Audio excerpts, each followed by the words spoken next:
제 아내가 이제 오늘 돌아오는 날입니다.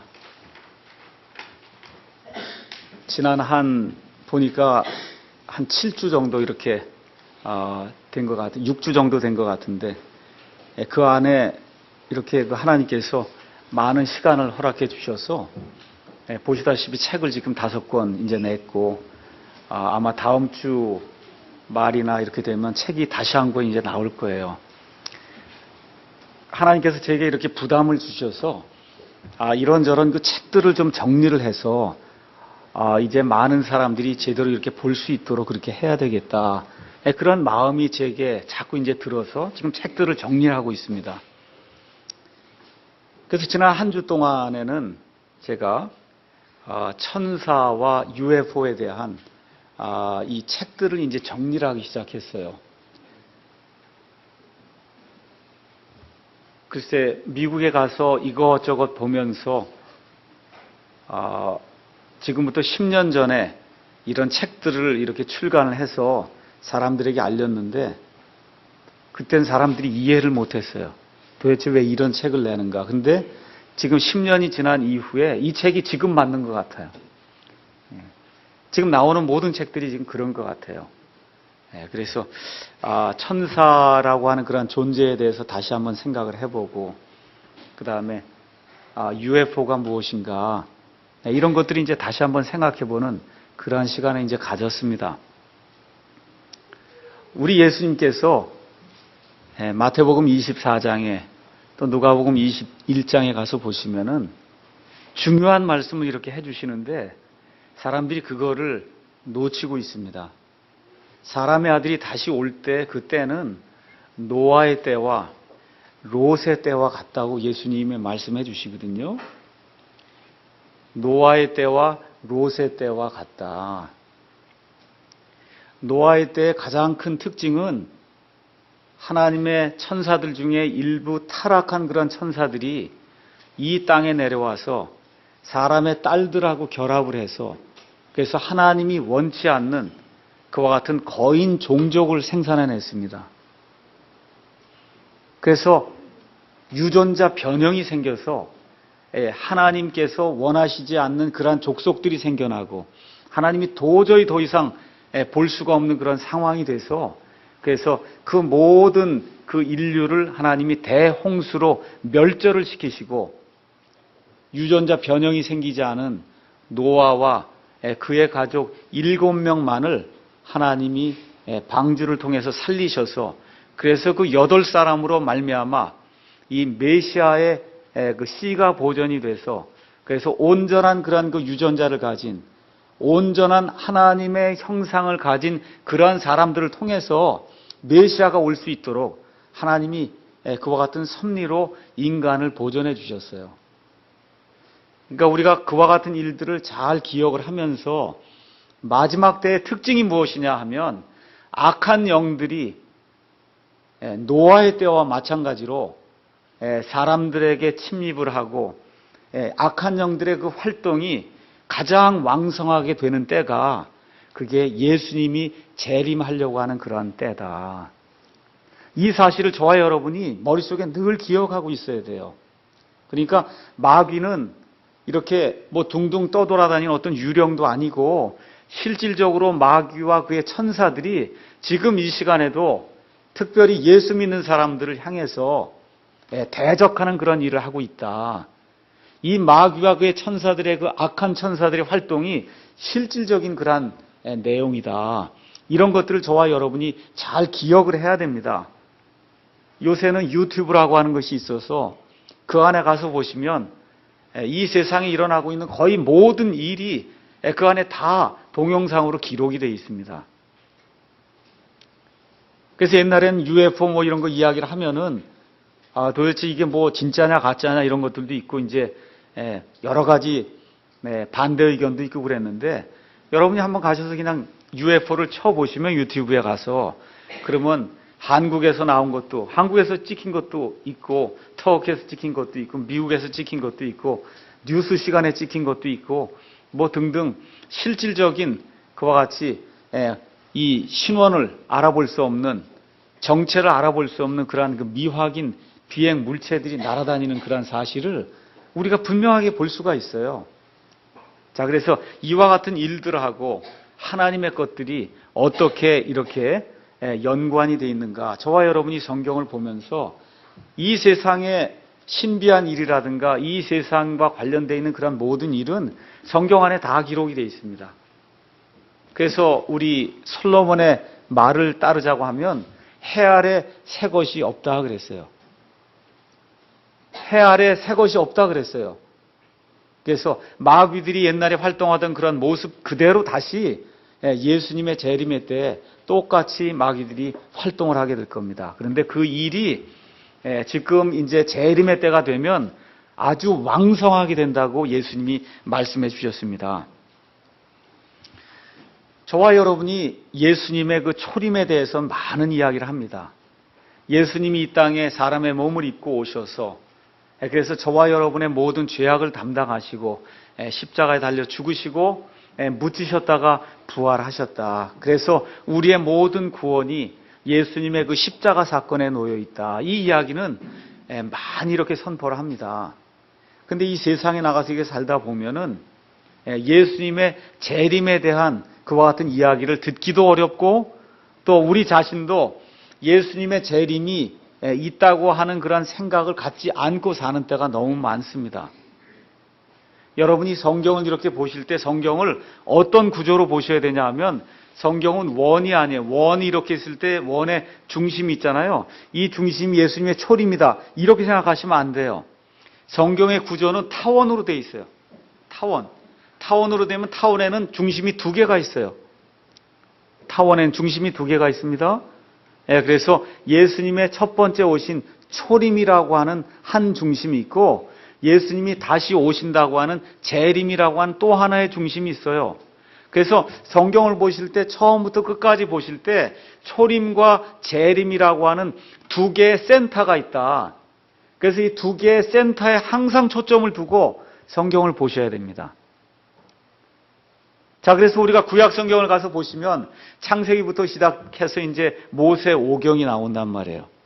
그 모세 오경에서는 처음에 하나님이 사람을 창조하시고 죄가 들어오고 그 다음에 하나님께서 이들을 추방해 내시고 이런 가운데 노아의 대홍수를 통해서 하나님께서 인류를 완전히 멸절시키려고 하는 그러한 그 마귀의 괴계를 하나님이 물리치시고 사람들을 보존하셔서 그래서 메시아 계보를 이끌어 나가는 그런 일이 창세기에 이제 기록이 돼 있고 그 메시아가 나오기 위해서 하나님이 한 민족을 선택해요.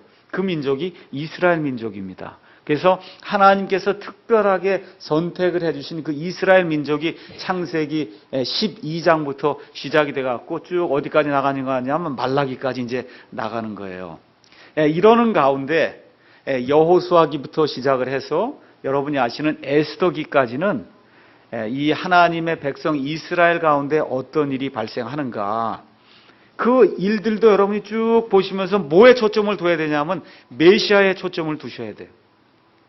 메시아에 초점을 두고 또 로마서 15장 4절에 있는 것처럼 성경에 기록된 모든 것은 우리의 배움을 위해서 기록이 되어 있기 때문에 메시아에 초점을 두면서 이와 같은 그 인간의 역사를 통해서 하나님이 내게 이 시간에 어떻게 말씀을 하시는가 이거를 잘 살펴봐서 우리 삶에 적용을 시켜야 됩니다. 그래서 실질적인 그러한 이스라엘과 그 실질적인 이스라엘에서 나오는 그 메시아 그 다음에 그 적용을 통해서 우리 삶 속에서 은혜를 맛보도록 하나님께서 그와 같은 말씀을 주시고 그와 같은 것들이 단순한 그 산문체로만 기록이 된 것이 아니라 시적인 것으로 이렇게 기록이 돼서 사람들이 시를 낭송하면서 찬양을 하나님께 드릴 수 있도록 하나님이 시편 말씀을 주시고 잠언 말씀을 주시고 전도서에 받는 그와 같은 말씀을 주시고 솔로몬의 그 아가서를 통해서 이 예수 그리스도와 우리 교회가 나누는 그와 같은 그 사랑에 대해서 시적으로 이렇게 표현한 그런 말씀을 주셨어요. 그 이후에 이사야서부터 말라기서까지는 내용이 뭐냐 하면 이 이스라엘 백성이 하나님의 말씀을 어기고 하나님을 대적한 결과 바빌론 포로가 돼서 그래서 하나님의 심판을 받는다는 그런 내용이 나옴과 동시에 그 바빌론 포로 생활과 동시에 무엇이 나오냐면 우리 주님의 날이 이 땅에 임함으로 말미암아 맨 마지막 때, 예수님의 재림의 때 하나님의 뜻이 온 세상이 이루어지는 그와 같은 내용이 이 이사야서부터 말라기까지 이렇게 기록이 되어 있어요. 그러니까 구약 성경의 총체적인 그와 같은 핵심 하나를 얘기해라 그러면 왕국이에요. 우리 메시아가 오셔서 하나님의 메시아 왕국을 세우신다. 그게 언제 이루어지냐 하면 재림의 때, 구약 성경의 이 용어로 이야기하면 주의 날에 심판이 이루어진 그 이후에, 이 땅에 하나님의 심판이 이루어진 그 이후에 예수 그리스도의 재림의 때가 이루어져서 메시아 왕국이 선다는 것, 그것이 구약 성경의 총 주제입니다. 신약 성경으로 넘어와서 예수님께서 첫 번째 내신 그 말씀도 회개하라 하늘의 왕국이 가까이 왔느니라 하면서 왕국을 주시겠다고, 구약 성경에 계속해서 말씀해 주신 그 왕국을 주시겠다고 예수님이 선포를 하시는데 이스라엘 백성이 그걸 받아들이지 않았기 때문에 결국 그 왕국이 연기가 되면서, 그래서 예수님 재림하실 때까지 교회라고 하는 그러한 새로운 유기체가 생겨나는 그와 같은 과정이 이 사복음서와 그 다음에 사도행전에 기록이 되어 있고, 사도행전 그 이후에 로마서로부터 시작이 돼서 요한계시록까지는 교회에 대한 그런 모든 내용들이 그 안에 이제 기록이 되어 있습니다. 제가 오늘 왜 성경의 구조를 다 이렇게 이야기하느냐 하면은, 신약 성경의 맨 끝에 있는 책은 이름이 뭐예요? 요한계시록이에요. 요한계시록은 무엇을 다루는 책이냐 하면 집중적으로 예수님의 재림을 다루는 책이에요. 그러니까 성경의 구조가 구약 성경도 맨 끝부분은 예수님의 재림, 주의 날을 다루고 있고, 신약 성경도 맨 끝부분은 예수님의 재림을 다루고 있어요. 그래서 예수님의 재림이 왜 필요하냐? 하나님의 왕국을 이 땅에 하나님께서 세우시기 위해서, 하나님의 뜻이 하늘에서 이루어진 것 같이 땅에서 온전하게 이루어지기 위해서, 그래서 예수님의 재림이 필요하다. 지금 성경이 그렇게 이야기를 하고 있는 겁니다.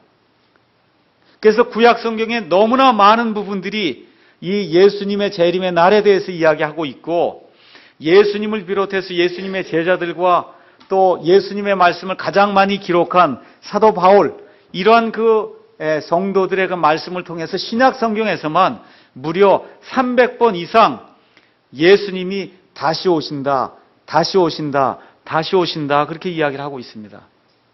그러니까 신약 성경을 이렇게 피셔서 어느 말씀이 가장 많이 나오느냐 하고 여러분이 찾아보시면 예수님이 다시 오신다는 말씀이 가장 많이 나옵니다. 여러분이 믿든지 안 믿든지 그게 사실이에요. 어떤 말씀이 가장 많이 나와요? 예수님이 다시 오신다고 하는 말씀이 가장 많이 나옵니다. 그래서 예수님이 다시 오신다고 하는 것은 우리의 믿음의 확신의 문제지, 오시느냐 안 오시냐 이건 논쟁하는 그와 같은 논쟁의 대상이 아닙니다. 왜 그러냐? 신구약 성경 전체가 예수님이 오신다고 하는 것에 지금 초점을 두고 그렇게 기록이 되어 있기 때문입니다. 자, 그런데 많은 사람들이 저를 비롯해서 우리 여기 성도님들도 마찬가지고 한번 생각해 보세요. 예수님이 오신다는 그런 생각을 가지고 사십니까? 지난 한 주 동안, 아니면 벌써 10개월이 다 지났거든요. 2009년도도 벌써 10개월이 다 지났어요. 자, 지난 한 10개월 동안 이렇게 사시면서 예수님이 언제라도 이 땅에 오실 수 있다, 이런 생각을 하면서 정말 하늘을 이렇게 쳐다보면서, 그 헨리 모리스라고 하는 그 유명한 그 창조과학 그 학자가 있었는데 그분 지금 돌아가셨습니다.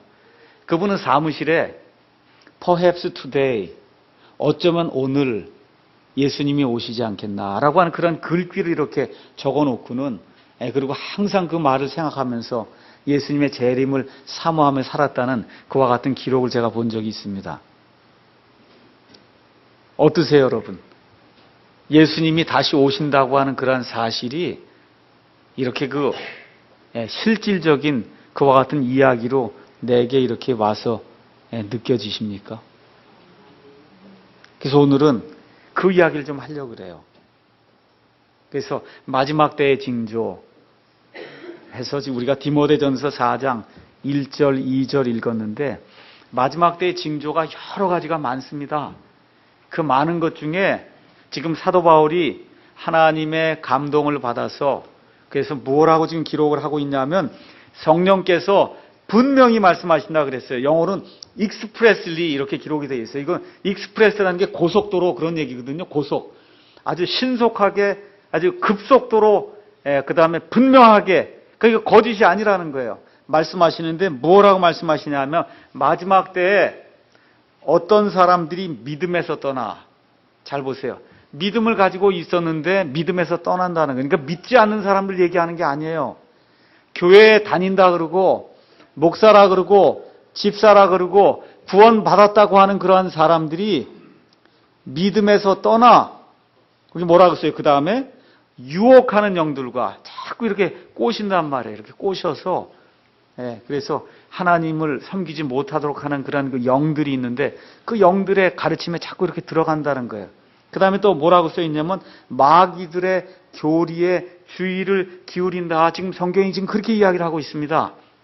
그래서 이 사람들은 어떻게 되냐 하면 여기에 이렇게 넘어가다 보니까 어떻게 되냐 하면 인두로다가 양심을 지져갖고 그래서 아무리 진리를 가져다가 이렇게 보여줘도 그래서 그 진리를 인정하지 않는 그와 같은 지경에 이른다고 성경이 지금 이야기하고 있습니다.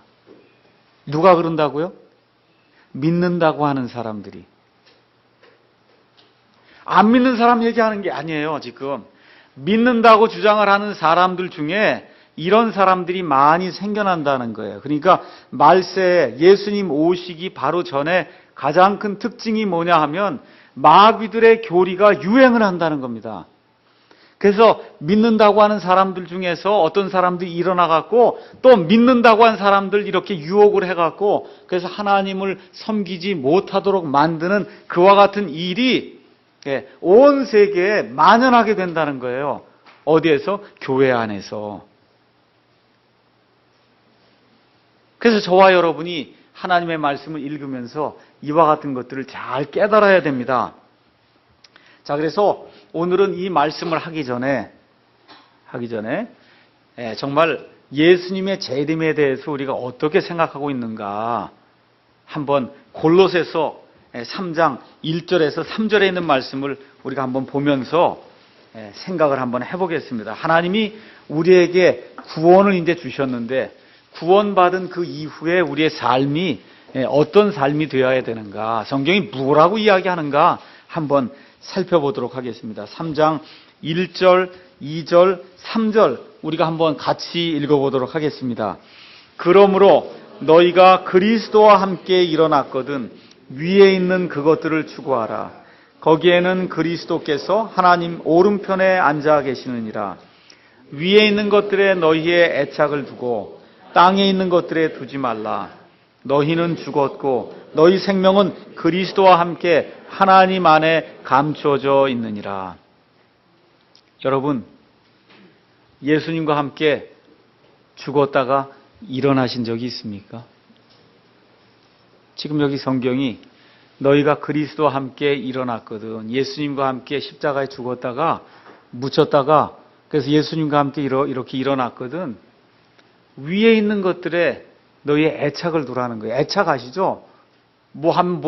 하여튼 소중품이 있으면 그거 애착을 두잖아요. 그렇죠? 예. 그래서 지금 여기 땅에 있는 것들 이건 다 지나가고 없어지고 말 거거든요. 그래서 거기에 애착을 두지 말고 위에 있는 것들에 애착을 둬라. 지금 그렇게 이야기하면서 구원받은 사람에 대해서 하나님이 놀라운 말씀을 하나 주시거든요. 3절에 가서 보니까 너희는 죽었고 우리의 옛사람은 다 죽었고 너희의 생명은 우리에게 생명이 있잖아요. 이 생명은 그리스도 예수님과 함께 하나님 안에 감춰졌다는 거예요. 그러니까 마귀가 와서 우리 생명을 뺏어갈 수 없다는 겁니다. 하나님이 숨겨놨는데 그걸 어떻게 뺏어가요? 그렇거든요. 그러니까 내가 하나님을 위해서 어떤 일을 많이 하든지 적게 하든지 일단 그리스도 예수 안에 있는 게 제일 중요해요. 그리스도 예수 안에서 일단 태어나는 게 가장 중요한 거예요. 그래서 일단 태어나면 그 생명을 그리스도와 함께 하나님께서 가져다 숨겨놓으시기 때문에 이 세상의 어떤 것도 이 세상의 어떤 사람도 마귀와 그의 천사들도 우리의 이 생명을 찾아낼 수도 없고 빼앗아갈 수도 없다. 성경이 지금 그렇게 이야기를 하고 있습니다. 그러니까 지금 여러분 가운데 낙심이 돼서 구원 받았음에도 불구하고 낙심이 돼서 어려운 일들로 말미암아 세상의 일들로 말미암아 고난이 되고 힘이 들고 이와 같은 분들이 있어도 이 말씀으로 위로를 받으시기 바랍니다. 우리의 생명이 그리스도와 함께 하나님 안에 감추어져 있기 때문에 이 세상의 어떤 것도 내 생명을 좌지우지할 수 없다. 오직 하나님께서 이 모든 것을 보존해 주시기 때문에 하나님 안에서 예수 그리스도로 말미암아 나는 안전한 사람이다 라고 다시 한번 예수님 안에서 위로를 받고 힘을 얻고 그리고 일주일을 살아야 되겠다, 이런 다짐을 우리가 해야 됩니다. 하나님이 원하시는 것은 각 사람에게 다 다릅니다. 목사에게 원하는 게 있고 우리 성도님들에게 원하는 게 있고 우리 아이들에게 원하는 게 있어요. 하나님께서 원하시는 것이. 또 환경에 따라, 직업에 따라, 가지고 있는 재물에 따라, 재능에 따라 하나님이 원하는 게 다 다릅니다. 다만 한 가지 중요한 것은 머리를 들고 살라는 거예요. 머리를 들고 세상에 어려운 일이 닥쳐와도 나는 저기가 내 고향이다, 이렇게 생각을 하시고 하나님이 우리와 함께 하시면 누가 우리를 대적하리요. 이와 같은 그러한 마음을 가지시고 그래서 하나님 안에서 소망을 갖고 이렇게 사시기 바랍니다. 그래서 오늘 이 재림의 말씀을 드리면서 뭐 어떤 사람들처럼 이렇게 흰 옷을 입고 12시마다 예배 드려라, 이런 얘기 제가 하지 않아요. 뭐만 하시면 되냐? 일단 예수님 안에 있는가 없는가, 내 아이들이 예수님 안에 있는가 없는가만 일단 확인을 하시고 매일 아침마다 일어나셔서 하나님 안에 모든 것을 내어놓으시고 오늘도 하나님이 기뻐하시는 그런 하루가 되도록 내 삶을 인도해 주십시오 하면서 성령님 안에서 아침에서 일어나서부터 잘 때까지 내가 항상 머릿속으로 내가 성령님 안에 거하는 그러한 삶을 살고 있는가 없는가를 늘 체크하면서 사는 것, 그게 그리스도인의 삶이에요. 그거 이상 없어요. 경건서적도 읽고 성경도 읽고 세상 사람들도 만나고 여러 가지 일들을 하면서 하나님과 함께 동행하는 것, 그리스도인 삶 더 이상 없는 겁니다. 무슨 신비한 거 없어요. 그래서 그와 같은 일들, 아이들 키우면서도 아이들을 정말 그리스도의 훈계와 그런 교육으로 아이들을 제대로 인도하고 있는 거, 항상 이렇게 매 시간 이렇게 보면서 사는 것이 그게 예수님이 기뻐하시는 그러한 삶이에요. 우리 아이들은 하나님의 영으로 충만하게 될 때 우리 부모님 말씀에 늘 순종하고, 그렇죠? 그러면서 하나님이 기뻐하신 그러한 삶을 사는 것이 예수 믿는 사람들이 재림을 맞은 이 시점에서 해야 될 일이에요. 뭐 산속으로 도망갈 필요도 없고 아무것도 없어요. 그냥 지금 살다가 예수님이 언제라도 오시면 예수님 안에만 있으면 하늘로 들려 올라가는 겁니다. 걱정할 필요 없어요. 잘 때 와도 상관이 없고 일할 때 오셔도 상관이 없고 아무 상관이 없어요. 예수 그리스도 안에만 있고, 그래서 예수님 안에만 들어있으면 우리의 생명을 빼앗아갈 자가 없기 때문에 걱정할 필요가 없습니다. 자, 그래서 이 내용으로 여러분에게 격려의 말씀을 잠깐 드리고 마귀의 그 활동에 대해서 잠깐 말씀을 드리도록 하겠습니다. 마지막 때가 되었다, 여기에 대해서 여러 가지 증거를 댈 수 있지만 제가 오늘은 마귀의 활동 중에서 특별히 마귀 자신의 그와 같은 교리들을 가지고 믿는다고 하는 사람들을 속여서 그래서 그 사람들을 구렁텅이로 몰아넣고 있다는 그 사실, 그거를 말세의 증거로 여러분에게 제시를 하려고 합니다. 교회마다 목사가 다 있습니다. 목사의 임무가 뭔 것 같아요? 목사의 임무, 장례식 하고 뭐 결혼식 하면 주례하고 예배하면 이렇게 인도하고 뭐 이런 게 또 신방하고 뭐 여러 가지 그런 일들 해야죠. 근데 목사의 가장 큰 임무는 하나님의 말씀을 배가 부르도록 이렇게 전달해 주는 게 목사에게 가장 중요한 일이에요. 어떻게? 배가 부르도록. 근데 이게 배가 부르도록 주는데 잘못된 걸로 배가 부르게 그렇게 만들면 큰일 나거든요.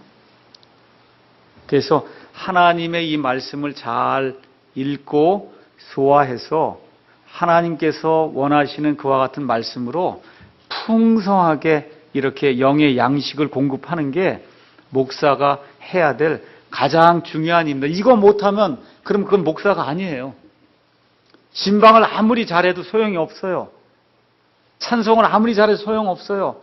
장례식 10번, 20번 해도 소용없어요. 세례를 많이 줘봐야 소용없어요.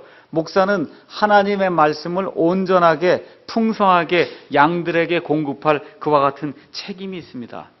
여러분 마가복음 6장 7절에서 13절에 가서 보시면 예수님께서 오병이어의 기적을 이렇게 이루시는 그와 같은 장면이 나옵니다. 마가복음 6장 13절 가서 보시면 우리 예수님의 그 심정이 그 안에 이제 포함이 되어 있는데 참 중요한 말씀이라 제가 한번 읽어보겠습니다. 마가복음 6장부터 이제 가서 잠깐 보겠습니다. 6장 34절에 있는 말씀을 한번 잠깐 보겠어요. 마가복음 6장 34절에 가서 보니까 뭐라 기록이 되어 있냐면 예수님께서 나아오사 많은 사람들을 보시고 그들이 목자 없는 양 같으므로 그들을 불쌍히 여기는 마음을 가지사 많은 것을 그들에게 가르치기 시작하시더라. 이렇게 기록이 되어 있어요.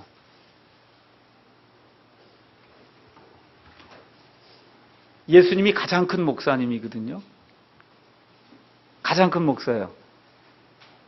그 당시나 지금이나 뭐가 지금 문제냐 하면은 하나님의 말씀이 없다는 게 가장 큰 문제예요.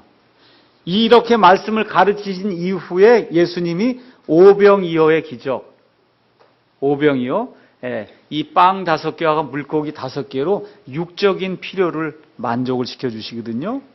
그러니까 첫 번째는 뭘 만족시키냐 하면 영적인 필요를 먼저 만족시켜 주신 거예요. 사람들의 필요는 두 가지가 있어요.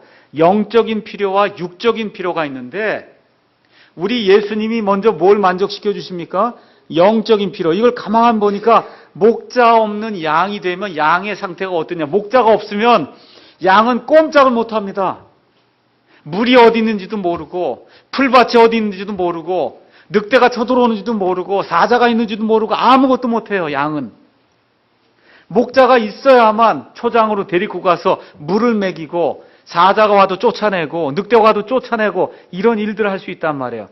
예수님이 그 많은 유대인들을 이렇게 가서 보니까 이 사람들의 상태가 목자가 없는 그런 양들처럼 돼 있다는 거예요. 그렇게 돼서 예수님이 가서 보시고 그들을 불쌍히 여겼다. 지금 성경이 그렇게 이야기하고 있어요. 이게 무슨 뜻이냐 하면 여러분 창자가 찢어지는 듯한 그런 아픔을 가졌다. 그런 뜻입니다. 여러분 이해하시겠어요? 창자가 찢어지는 듯한 그런 아픔을 예수님이 가졌다는 거예요. 그러니까 이 강단에 서서 하나님의 말씀을 이렇게 선포하려고 하는 그런 사람들의 태도가 뭐가 돼야 되냐 하면 어떻게 하든지 일주일이고 한 달이고 세상에 나가서 살다가 지친 마음으로 영적으로 곤고한 상태로 지금 여기 예배당에 나와 있는 이 사람들을 창자가 찢어지는 듯한 그런 그 마음을 가지고 이 사람들에게 하나님이 공급해 주시는 하나님의 말씀을 공급해 줘야 되겠다 하는 이런 불쌍한 마음을 가지고 하나님의 말씀을 온전하게 선포하는 그 일을 해야 된다고 성경이 이야기를 하는 겁니다. 근데 지금 문제가 뭐냐 하면 교회가 이 창자가 찢어지는 듯한 그런 아픔을 가지고 이 지치고 고난 이와 같은 그 영혼들에게 영의 양식을 바르게 나눠줄 그와 같은 목사들이 많지 않다는데 지금 문제가 있는 거예요. 쇼하고 코미디하고 웃기고 연예인 데려오고 뭐 락음악하고 사람들의 육적인 것을 채워주고 빵을 여러분 이렇게 하면 11절 드리면 뭐 빵에 하나님이 축복하시면 부자가 된다 그러고 이런 것들만 계속해서 사람들에게 먹이기 때문에 영이 곤고한 상태에 있는 거예요. 영이 곤고한 상태에 있어요. 그래서 예수님의 이와 같은 심정을 가지고 하나님의 말씀을 이렇게 공급해 줄 아는 사람이 그게 하나님이 이야기하는 바른 목사입니다. 자, 그런데 예수님께서 이와 같은 그 심정으로 하나님의 말씀을 선포했고 예수님이 승천하신 이후에 12제자와 또 특별히 사도 바울이 이와 같은 심정을 가지고 창자가 찢어지는 듯한 그런 아픔을 가지고 곳곳에 나가서 하나님의 말씀을 선포했어요. 특별히 사도 바울이 자기의 몸을 다 내던져가면서 불속을 지나고 물속을 지나고 산을 지나고 정말 여러 가지 위험과 어려움을 당하면서 하나님의 말씀을 그 당시 세상에 편만하게 선포했다고 성경이 이야기를 하고 있습니다. 근데 사도행전 20장에 가서 보니까 사도 바울이 3번의 선교여행을 다 마치고서 그리고 예언의 말씀을 해주는 그러한 대목이 나옵니다. 우리 다 같이 사도행전 20장에 있는 말씀을 잠깐 가서 보도록 하겠습니다. 사도행전 20장 28절에 사도 바울이 에베소에 있는 장로들을 불러다가 하나님의 말씀을 이렇게 전달해 주는 그런 내용이 나옵니다. 잘 들어보시기 바랍니다. 그러므로 너희 자신은 에베소에 있는 그 장로들, 감독들, 지금으로 얘기하면 목사들이에요. 너희 목사들 자신과 모든 양떼에게 주의를 기울이라. 성령님께서 너희를 그들의 감독자로 삼으사 목사로 삼으셨다 이거예요. 그래서 하나님의 교회 곧 그분께서 자신의 피로 사신 교회를 먹이게 하셨느니라. 근데 내가 뭘 아냐 하냐면 29절 내가 이것을 아노니 내가 떠난 뒤에, 내가 떠난다고 하는 것은 에베소를 떠난 것도 있을 수 있고 사도 바울이 이제 죽을 때가 다 되었기 때문에 사도 바울이 죽은 이후에 사나운 이리들이 너희 가운데로 들어와 양떼를 아끼지 아니할 것이요 또 너희 가운데서도, 그러니까 외부에 있는 적들도 들어와서 이 양들을 채워갈 거고, 두 번째, 너희 가운데서도 제자들을 끌어내어 자기들을 따르게 하려고 왜곡된 것들을 말하는 사람들이 일어나리라. 지금 사도 바울이 그렇게 이야기를 하고 있는 겁니다.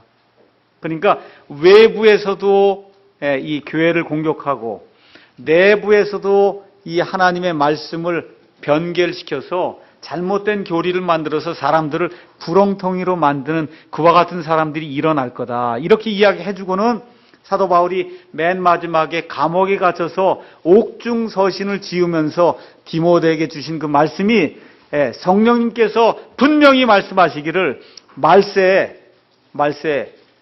믿음에서 떠나는 자들이 생겨서 이 사람들이 유혹하는 영들과 마귀들의 교리에 빠져서 자기들도 거기에 빠지고 교회 다닌다고 한 사람들을 이끌고 구렁텅이로 내모는 그와 같은 일이 분명히 있을 것이라고 사도 바울이 하나님의 감동을 통해서 지금 우리에게 이야기를 해주는 겁니다. 그러니까 하나님의 말씀을 요약을 하면 말세에는 뭐가 있냐 하면 배도하는 일이 있다는 거예요. 믿는다고 하는 사람들 가운데 아니 저 사람이 어떻게 저럴 수가 있을까? 우리가 지난주에 비디오를 봤잖아요. 빌리그램 40년 이상 하나님의 말씀을 선포한 사람이 어떻게 불교에도 구원이 있고 힌두교에도 구원이 있고 가톨릭에도 구원이 있고 어떻게 그런 말을 할 수 있냔 말이에요. 근데 그런 말을 하는 일이 예수 믿는다고 하는 그런 서클 내에서 생긴다고 성경이 이야기를 하고 있는 겁니다. 저도 믿을 수가 없어요. 어떻게 조영기 목사가 동국대 가서 불교에도 구원이 있다. 어떻게 그런 얘기를 합니까? 근데 문제는 그런 얘기를 해도 목사들 가운데 어느 한 사람도 그게 잘못됐으니까 회개하시오 하고 얘기한 사람이 아무도 없어요. 이렇게 되는 것이 자연적인 상식적인 일이 되는 때가 그게 지금 예수님이 임하시는 때다. 지금 성경이 그렇게 얘기를 하고 있는 거예요. 그래서 거기 오늘 읽은 말씀을 제가 잠깐 강해를 하면 이렇습니다. 첫 번째, 믿음에서 떠나는 일이 생긴다는 거예요. 믿음에서 떠나는 일이 생긴다. 여러분, 믿음은 어디에서 오냐? 믿음은 들음에서 오고 들음은 하나님의 말씀에서 오기 때문에 이 마귀들의 교리를 만들기 위해서는 가장 중요한 것이 뭐냐? 성경을 바꿔야 돼요. 성경 말씀에 변개가 생기지 않으면 교리가 변개가 될 수가 없습니다. 천주교 사본을 가지고 NIV라든지 리빙 바이블이라든지 요새 여러분 또 가서 보시면 유진 피터슨이라고 하는 사람이 만든 메시지라고 하는 그와 같은 뭐 성경이라고 하는 게 나오는데 그 성경이 아닙니다. 가서 영어로 된 거 그거 읽어보시면 어떻게 성경이라고 할 수 있을까 할 정도의 거를 성경이라고 해갖고 지금 팔고 있고 우리나라에도 지금 번역이 돼서 지금 나오고 있어요. 하나님 말씀이 아닙니다. 이와 같은 것들을 읽으면 어디에 빠지게 되냐? 마귀의 교리에 빠질 수밖에 없거든요. 그래서 이 말세를 당하면서 마귀가 자기의 교리들을 만들기 위해서 그래서 하나님의 말씀 자체를 변개시키는 그와 같은 일을 수행하고 있다. 그럼에도 불구하고 하나님께서 우리에게 1611년에 완벽하게 보존된 이 킹제임스 성경을 우리에게 주셨기 때문에 우리는 그것으로 인해 흔들리지 않습니다. 그러니까 다시 한번 말씀드리지만 믿음에서 떠나려면 어떤 일이 발생해야 되냐? 이 말씀을 변개시키고 말씀을 부패시키는 그와 같은 일이 발생해야 되는데 그게 이미 온 세상에 편만하게 돼서 그래서 NIV 같은 성경이 전 세계 지금 성경 시장의 반 이상을 차지하려고 그렇게 지금 되어 있어요. 우리나라 같은 경우는 개역 성경이 거의 99% 지금 이상을 차지하고 있는데 NIV하고 내용이 똑같습니다. 그래서 이런 일들을 통해서 마귀들의 교리가 나올 수밖에 없다. 두 번째 가서 보니까 마귀들의 교리에 나온 이 교리에 사람들이 주의를 기울이라 얘기했는데 여러분 로마서부터 시작해갖고 사도 바울이 지은 끝까지 지은 이 디모데 전서후서와 이제 디도서, 빌레몬까지가 이제 사도 바울이 적은 그런 서신인데 사도 바울의 서신 중에 마귀들이라고 하는 말이 여기 한 번만 나와요. 묘하죠? 사도 바울이 하나님의 복음의 말씀을 이렇게 선포하고 다 했는데 마귀들이라고 하는 그와 같은 그 단어는 지금 여기 한 번 나와요. 그 이 안에서 지금 사도 바울이 뭘 이야기해 주고 있냐 하면 말세에 마귀들의 역사가 극도로 성행할 것을 지금 이야기해 주고 있는 겁니다. 그러니까 이 악한 일들을 행하는 자는 다 누구에게서 에너지를 받냐 하면 마귀에게서 받는 게 사탄 마귀에게서 받는데 여러분과 제가 꼭 기억해야 될 게 있어요. 고린도후서 11장 가서 잠깐 보겠습니다. 고린도후서 11장에 가서 보시면은 마귀에게도 일꾼이 있다. 성경이 그렇게 이야기합니다. 고린도후서 11장 13절 잠깐 보겠습니다. 13절 그러한 자들은 거짓 사도요 속이는 일꾼이며 자기를 그리스도의 사도로 가장하는 자들이니라. 그것은 결코 놀랄 일이 아니니 사탄도 자기를 빛의 천사로 가장하느니라. 그러므로 그의 사역자들 또한 의의 사역자로 가장한다 하여도 그것은 결코 큰 일이 아니니라. 그들의 마지막은 그들의 행위대로 되리라. 이렇게 기록이 되어 있어요. 이걸 다른 얘기로 하면 마귀에게도 마귀의 목사가 있다는 거예요. 마귀의 집사가 있다는 거예요. 예수 믿는다고 이렇게 하는 그리스도인들 중에 마귀의 그리스도인이 있다는 거예요. 지금 성경이 그렇게 얘기하는 거예요. 제 얘기가 아니에요. 근데 뭐라 그래요? 이게 결코 놀랄 일이 아니라는 거예요, 성경이. 근데 이 일이 언제 극심하게 되냐? 예수님 오시기 바로 전에 이 일이 극심하게 된다는 겁니다. 그래서 이제는 어떤 유명한 크리스찬이 배도해갖고 배도하는 그런 발언을 해도 놀랄 필요가 없어요. 왜 그래? 성경이 이렇게 예언을 하고 있기 때문에 우리 가운데 이름이 없는 그런 사람이 이런 놀랄만한 발언을 하면 거기 쫓아갈 사람 아무도 없습니다. 이름이 있고 유명하다고 하는 사람이 마귀를 기쁘게 하는 그와 같은 발언을 하게 될 때 많은 사람이 다 거기에 쫓아 넘어갈 수밖에 없다고 성경이 이야기를 하고 있는 겁니다. 근데 마귀가 자신을 뭐로 가장한다고요? 빛의 천사로 가장한다는 거예요. 무섭게 나타난다고 얘기하지 않아요.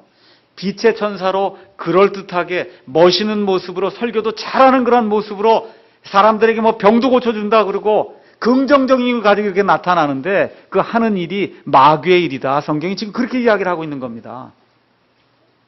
성경에도 그렇게 돼 있어요. 여러분, 예수님이 마태복음 16장에서 이제 내가 십자가에서 죽었다가 묻혔다가 부활해야만 하나님의 일을 이룰 수 있다. 그러니까 마귀가 예수님의 일을 방해하려고 누구를 이용합니까? 베드로를 이용하잖아요. 그래서 베드로를 이용해서 절대 그렇게 되면 안 됩니다. 그렇게 얘기하지 않습니까? 사도행전에서 하나님의 말씀이 선포가 돼서 퍼져나가니까 마귀가 또 누구를 이용하냐면 믿는 사람 가운데 아나니아와 삽비라를 이렇게 이용을 해갖고 하나님의 영을 시험을 한단 말이에요. 아나니아와 삽비라도 구원받은 사람이에요. 지금식으로 얘기하면 그리스도인이다 그 얘기입니다. 근데 어떻게 해요? 마귀가 그 사람들 이용해서 하나님의 영을 시험하는 일을 하고 있다는 걸 성경이 우리에게 보여주고 있거든요. 그러니까 사람을 의지하면 안 됩니다. 아무리 훌륭한 목사, 아무리 우리 교회 목사라 해도 그 목사가 이야기하는 그 말이 하나님의 성경 기록 안에 있는가 없는 걸 저와 여러분이 잘 판단을 하고 그리고선 따라가야지 사람 의지하면 큰 코 닥치는 그런 일이 발생을 한다는 거예요. 그래서 여기 가서 보면 믿음에서 떠나는 일이 생기는데 그 일을 누가 하느냐 하면 마귀들의 에너지를 받는 그런 사람들이 하는데 이 사람들이 어떤 이름으로 오냐? 목사라는 이름으로 오고 선교사라는 이름으로 오고 집사라는 이름으로 오고 장로라는 이름으로 오고 병 고친다는 이름으로 오고 마귀를 내쫓는다는 그런 이름으로 와서 많은 사람들을 마귀들의 교리 체계로 이렇게 이끌고 간다. 성경이 지금 그렇게 이야기를 하고 있는 겁니다. 그래서 예수 그리스도가 아니라 특정 인물 중심으로 교회가 운영이 되면 그러면 마귀의 교리에 빠질 확률이 굉장히 커요. 다시 한번 말씀드릴게요. 특정 목사나 목사들의 연합체 어떤 장 중심으로 이런 교회가 운영이 되면 그러면 마귀의 교리에 빠질 확률이 크다고 하는 사실 저와 여러분이 이해를 해야 됩니다. 여러분과 제가 이제 교회 역사를 이제 공부하고 있어요. 목요일마다 이제 교회사를 공부하는데 여러분과 제가 꼭 이해해야 될 그런 부분이 있어요. 교회 역사를 통해서 이단들이 많이 생겨났습니다. 여러분 이단들 그러면 나쁜 사람들 같죠? 이단들이 왜 생겨나는지 아십니까? 주로 이단들은 순수성을 유지한다고 하는 그러한 명목을 가지고 이단이 됩니다. 요것만큼은 내가 꼭 지켜야 되겠다고 하고 성경의 많은 교리들 중에 어떤 특정한 거 하나를 순수하게 지키면서 요걸 지키는 교회만이 참된 교회라고 그러고 요걸 우리가 지키기 때문에 우리만 교회라고 하는 이와 같은 생각 속에 빠짐으로 말미암아 이단이 되는 거예요. 이단 되는 사람이 무서운 사람들이 아니에요.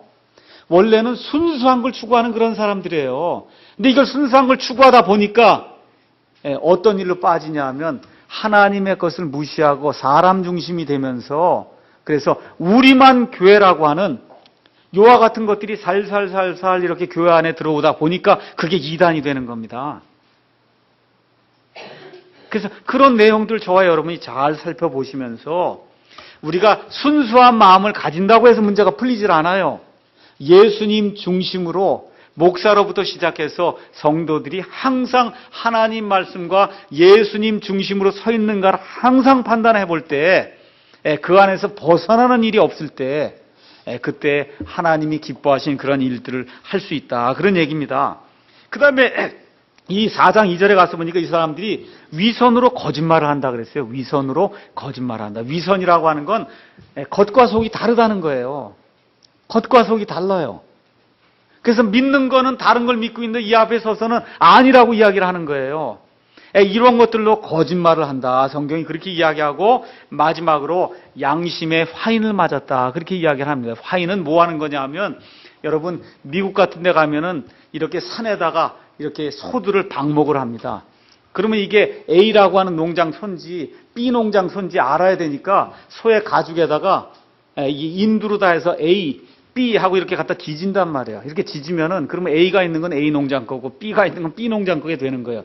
이렇게 지져 놓으면은 그럼 거기는 털이 안 자라요, 더 이상. 피부가 딱딱하게 돼요. 왜? 죽기 때문에. 이 사람들이 왜 그렇게 하느냐 하면 양심에 이와 같은 화인을 맞아갖고 그래 양심이 딱딱해지고 죽어버렸어요. 그래서 아무리 성경 말씀을 가져다 얘기를 해도 듣지 않는 그와 같은 일이 발생을 한다는 겁니다.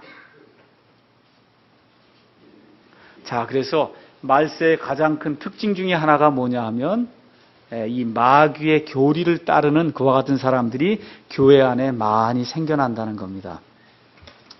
자, 제가 왜 이 이야기를 이제 하느냐 하면 우리 한국에는 칼빈주의라고 하는 그와 같은 이 좋지 않은 그런 시스템이 들어와서 완전히 교회를 장악을 해버렸어요.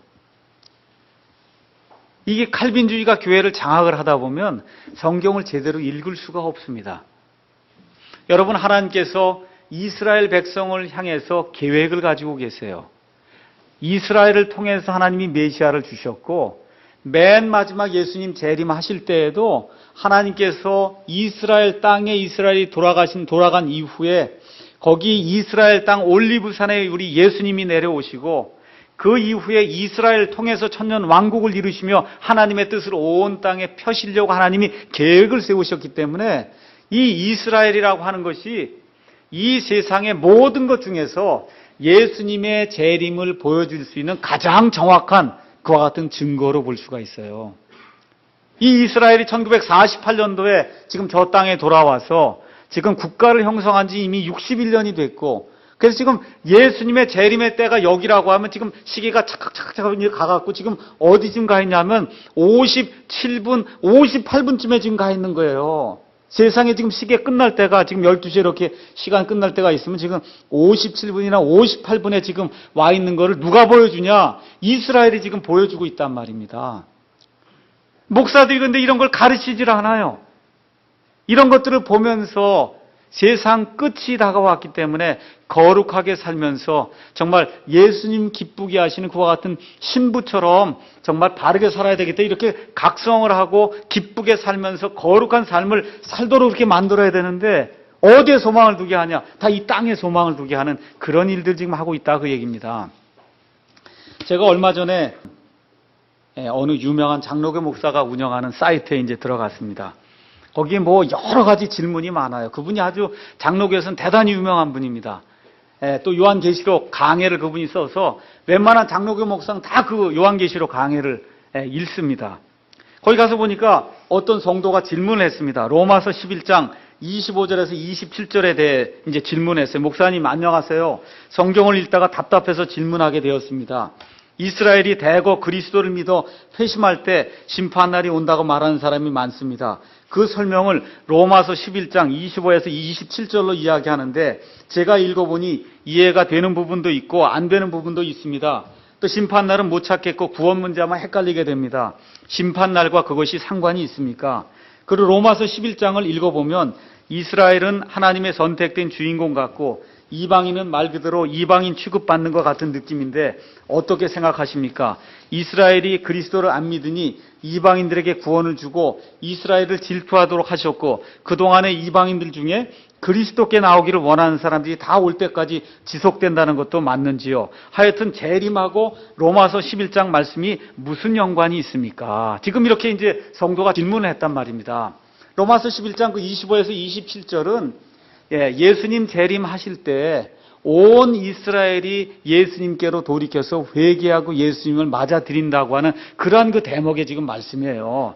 그러니까 성도가 그걸 읽어보니까 교회에서는 아니라 그러고 자기가 성경을 읽어보니까 그게 맞는 것 같은데 이게 도대체 어떻게 된 겁니다 하고 지금 장로교에 아주 유명하다고 하는 거물 목사에게 지금 이게 물은 겁니다. 그랬더니 그 목사가 다음과 같은 글을 올렸습니다. 답변: 다른 번역을 참고하시기 바랍니다. 첫 번째, 다른 번역을 참고하라는 거예요. 주님의 평안이 함께 하시기를 바랍니다. 이렇게 얘기하면 문맥이나 문장이 어려울 때는 제목이 이제 다른 번역을 참고하시기 바랍니다. 문맥이나 문장이 어려울 때는 다른 번역을 참고하시는 것이 좋습니다. 그래서 현대어 성경을 적극 권해드립니다. 그래서 현대인의 성경이나 표준 세번역 또는 개역 개정판을 참고하시고 그래도 어려우시면 영어 성경을 참고하실 수 있습니다. 그리고 신약 성경의 어떤 부분이 이해가 되지 않으시면 틀림없이 구약 성경을 제대로 이해하지 못해서 그러실 수 있습니다. 그래서 구약 성경을 먼저 충분히 읽어서 원만한 이해가 있어야 신약을 이해할 수 있습니다. 이렇게 지금 쓰고 있는 거예요.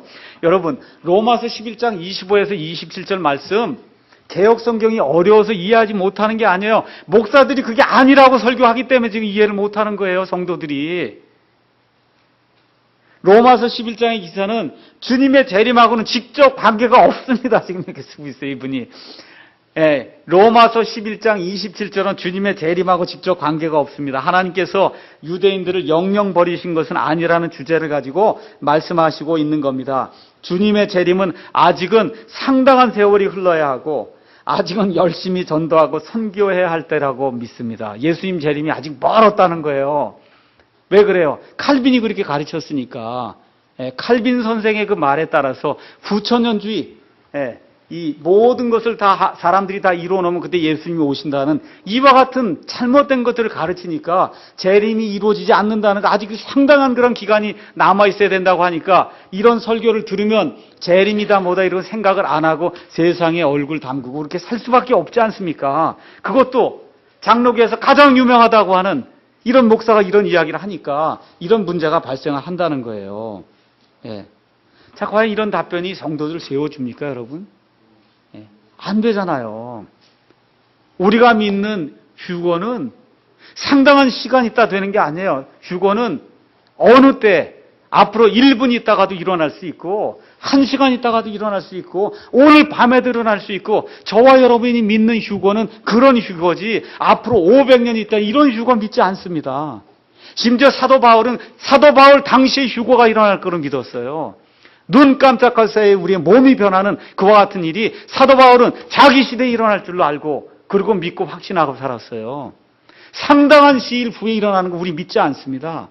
오늘 이 시간 이후에라도 어느 때라도 우리 예수님께서 오실 수 있다고 하는 그런 확신을 가지고 우리가 거룩한 가운데 하나님을 기쁘게 하는 그러한 삶을 살아야 된다고 성경이 이야기하고 있는 거예요. 이게 현대어 성경을 읽는다고 해결되지 않습니다. 하나님의 말씀을 올바로 가르치면은 당연히 로마서 11장에 나와 있는 그 말씀을 보고 그 말씀이 예수님의 재림하고 상관이 있어서 마태복음 23장에 있는 대로 주의 이름으로 오시는 이와 하고 온 이스라엘이 회개하고 예수님께로 돌이키게 될 때 온 이스라엘이 구원받는 일이 생긴다고 예수님이 말씀하신 그 사실이 로마서 11장 25에서 27절에 기록이 되어 있는 거기 때문에 이 말씀은 예수님의 재림하고 직접적으로 상관이 있는 겁니다.